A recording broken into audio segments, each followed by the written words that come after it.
Hello and welcome. My name is Raj Persaud and I'm a consultant psychiatrist based in London.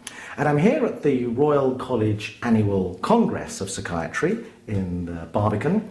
And joining me right now is Professor Mary Phillips, who is Professor of Psychiatry and Clinical Translational Science at the University of Pittsurgh.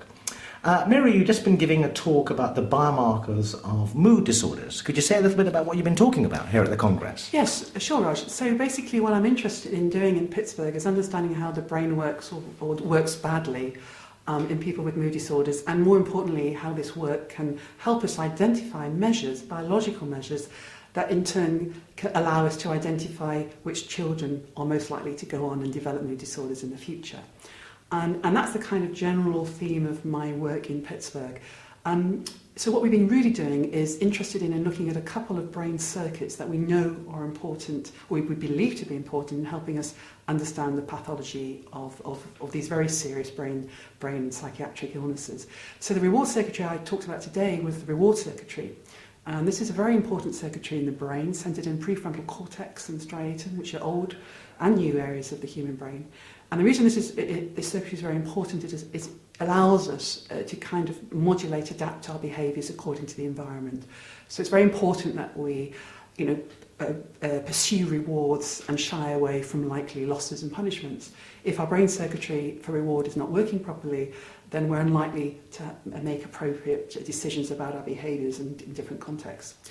So with that in mind, we embarked on a series of studies and a research programme focusing on this circuitry, reward circuitry, and asked the question, are people who are vulnerable to getting ill with mood disorders likely to have abnormalities in this circuitry? And moreover, can we identify measures of abnormalities in this circuitry in children who haven't yet developed any disease or who are showing early signs, but we're not quite sure what kind of illness they're going to get later? And the simple answer to those two questions is yes, we can. So what I talked about today in answer to the first question was a series of findings in studies performed in Pittsburgh, but also a study performed in Cardiff University, where I had a consulting position for a few years, where we found that a particular area of the brain circuitry for reward was abnormally active in people who currently have a whole host of different mood disorders. So people who have bipolar disorder, people who have unipolar depression, people who have bipolar 2 disorder, all seem to show the same kind of abnormality in the same area of the brain when they are involved in reward processing. And this area of the brain is an area of the brain called the left ventrolateral prefrontal cortex, which is a key part of reward circuitry that allows us to kind of modulate our arousal in the context of potential future rewards. The idea is if it's too high, one may become over-aroused and thrill-seeking, looking for rewards when it's inappropriate. If it's underactive, one may be a kind of anhedonic, depressive, non-risk-taking, almost depressive personality kind of person. So what we found is, yes, this area of the brain is super active, hyperactive, to a large extent in people regardless of their mood disorder, whether it's bipolar 1, bipolar 2, unipolar, and it's there in euthymic states and depression states, suggesting it's a trait marker. But what, in our opinion, is probably the most exciting finding is that we see the same pattern of abnormality in a large group of children who are at risk of future mood disorders or who've already got the early signs of mood disorders.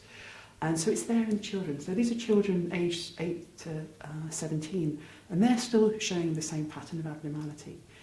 And what is more, is when we ask the question, well, does activity in that area, does heightened activity in that area actually predict the future for these children? The answer is yes. So those children who have greater levels of activity in this area are the ones who go on to develop worsening of mood symptoms, get more dysregulated, more emotionally labile 16 months later.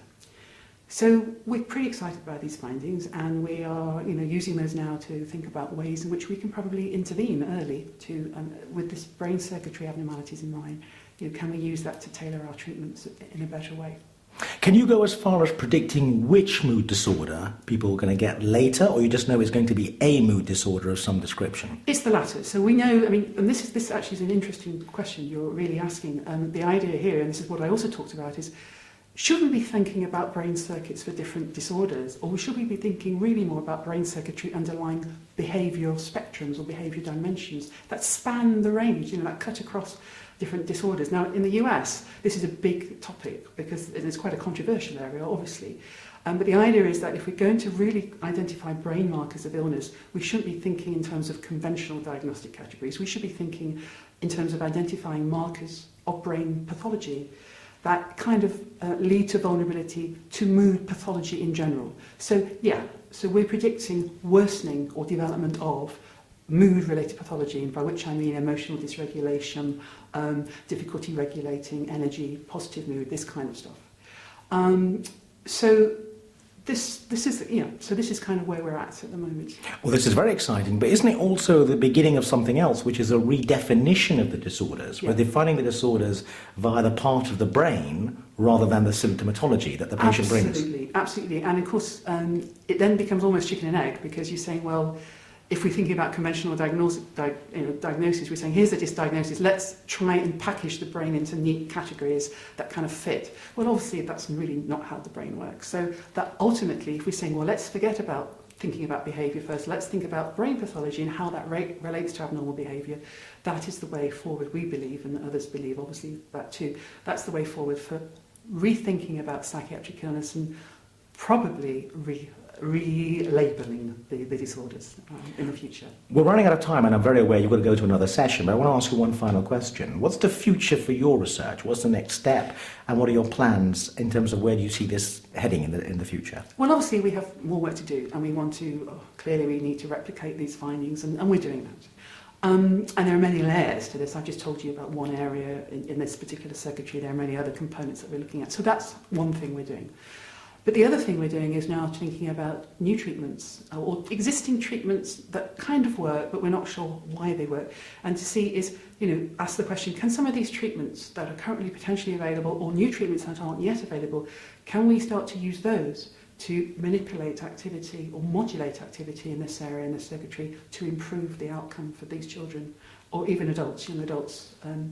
And so that's a very exciting area that we're currently involved in. So are you believing that you may be able to demonstrate you can prevent mental illness before it starts by targeting these children? Absolutely. That would be a golden goal, as it were, or even a diamond goal.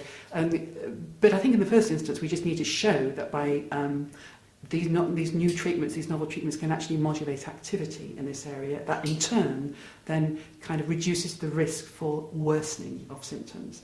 So rather than curing or preventing, it's kind of diminishing the risk of worsening in the first instance. And then ultimately, yes, the idea would be to have an intervention based on knowledge of brain circuitry that actually is preventative. But are you able to say something about what these novel treatments are? Well, one treatment is something that is around at the moment as a kind of novel treatment for depression with sort of moderate efficacy, and this is called transcranial direct current stimulation, which is akin to TMS, but more about stimulating by electricity in a focal way. And the idea is that you can use this treatment to target different areas of the brain. It's currently being used as a treatment for unipolar depression. And then there's another treatment, dialectic behaviour therapy, which is being used for the treatment of bipolar spectrum disorders in children in the University of Pittsurgh. The question is, does this treatment, which is very effective for some children, does it work by modulating the circuitry? So those are the kind of questions we're asking right now. One final question, and I appreciate this may be an unfair question, but has your research reached a stage where if a child came into your clinic and just by random chance you did one of these scans and found this predictive alteration of functioning, would you at this stage want to either just follow that child up more closely, or would you actually want to offer that child some kind of intervention?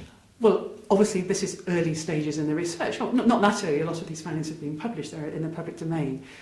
Obviously, we'd need to follow the children a little bit more, do some more work, and as I said earlier, we need to replicate these findings, which we're doing.